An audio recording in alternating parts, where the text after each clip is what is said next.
welcome back to the channel. So in this video, I'm going to be taking you through how to operate this Case 855D tracked loader. I did just get through clearing some land with it, so it's still pretty dirty, but we're going to check on the fluids. We'll see how to operate it and what the controls do, and just do a general overview of the machine. So when starting with a machine like this and just wanting to know what to check before you get started, we have our few compartments back here. We have our hydraulic fluid reservoir here, so we can take this off. Check down in here. Of course, we're going to see how full the hydraulic fluid is. It's hard to tell without a flashlight, but we are full. And also you want to be able to check to see if the hydraulic fluid was milky at all. We have our diesel fuel, so my fuel gauge does not work on this machine, so every time I start it and run it, I just check down there, make sure I'm not running too low, because you don't want to be trying to prime this thing out in the field. In our rear hatch here, we have the batteries, so you can take this tray off with no bolts or anything, and you have two batteries because this is a 24-volt system. And we have our transmission fluid here. So this transmission fluid, it's very important because this transmission requires the special case fluid, and you want to make sure it's always topped off, or you might run into some transmission problems and it might not run forward or backwards. You also have your filter here. This is a hydraulic filter, so you could change that. There's a few other filters in here somewhere. I can't quite remember which one it was, but if you want to check those, of course, they're available. So with this machine, we also want to check our fluids up in the engine. So of course you have your main oil. So you have your oil fill, which can be done from here. Have our dipstick, which we can check our oil from here. Our overflow for our radiator, and if you actually wanted to check the radiator, it would be under here. And of course I just ran this for a couple hours, so I'm not going to open that. The brake chambers for this machine you have down here. Of course mine leak, so they only work whenever you put brake fluid in, and then it leaks out over some time. But if you were going to use the brakes, which aren't necessary for this machine, just a little bit better if you need them, you would put your fluid or check your fluid down there too. So then of course you have your air cleaner if you'd want to look into that, but we are going to go on to controls. Okay, so before I get into this machine, I want to go through basic controls. This panel could actually be shut like this. So if you walk up to a machine and you don't see the control panel, just push this in, pull it out, and that'll expose your control panels. So we have lights on the one side. Starting from the left to the right, we have our lights, which mine didn't work initially. I had to wire in some new LEDs, but the circuit was good. Have all of our gauges for battery, water temperature, oil pressure, transmission pressure, and converter temperature. So that converter temperature is the one, if you start running low on fluid, that'll start to overheat. So definitely want to keep an eye on that.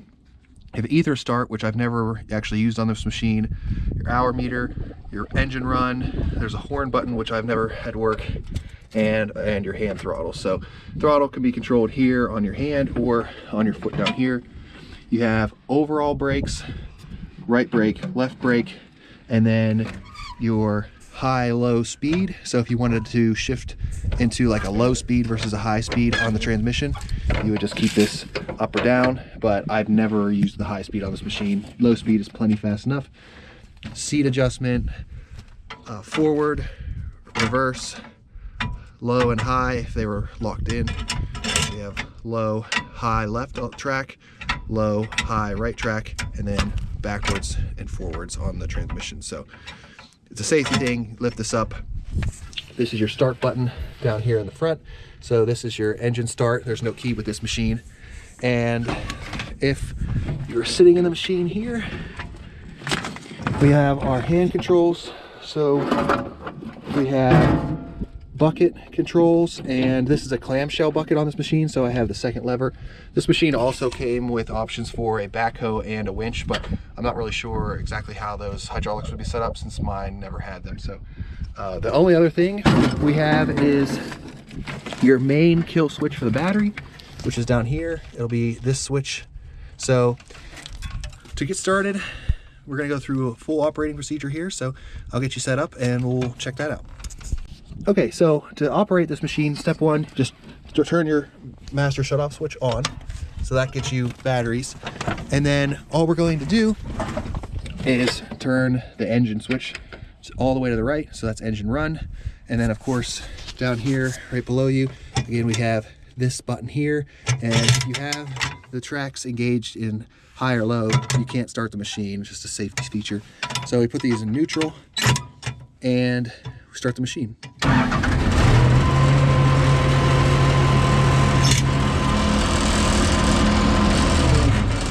And to shut it off, we just move the engine switch to off. So I'm gonna go through and we'll show you the bucket controls.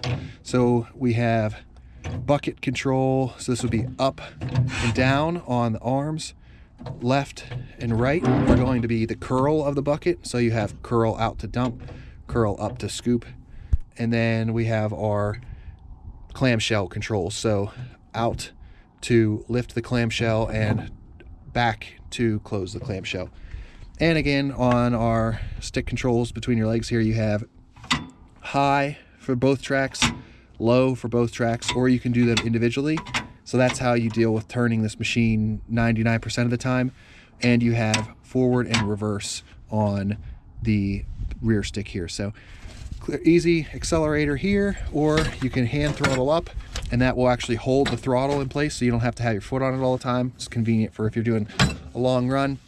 And you have overall brakes, which again, they don't work very well on my machine because the fluid leaks out, but it is just an extra convenience to have it. And then if you do hard brake left track, hard brake right track, that'll just let you be able to turn a lot faster. So hope this video helps out anybody who's maybe looking for this machine or might be interested in learning more about how the case operates, and see you on the next one.